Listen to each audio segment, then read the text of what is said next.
नमस्कार मित्रांनो, आपण पाहत आहात कृषी क्रांती सेवा यूट्यूब चॅनल।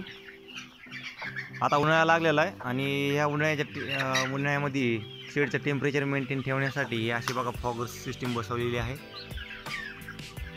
पूर्ण शेडमध्ये फॉगर सिस्टीम आणि इथं कूलर बी बसवलेला आहे। एक दुपारच्या वेळेला 12च्या दरम्यान 12 ते 4 वाजेपर्यंत फॉगर सिस्टीम आणि कूलर सिस्टीम चालू ठेवली जाते, जेणेकरून आपल्या पक्ष्यांना थंडावा निर्माण होईल आणि त्यांचे हेल्थ चांगले राहील। जशी त्यातले त्यात हे असे बाहेर त्यांना सोडायला बी चालू केले काही पक्ष्यांना।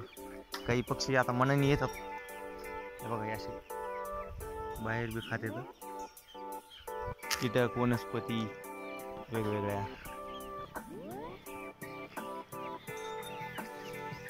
आणि त्यांची प्रकृती बी बाहेर सोडल्यामुळं थोडे हेल्थ स्ट्रॉंग राहते।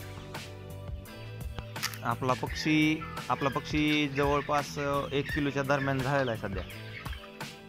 आता मध्ये जस्ट सर्दी आणि तापीचे लक्षण आले, नाकजाम झाले, ते बरेचसे मरण पावले, 50%च्या पुढे नुकसान झालेलं।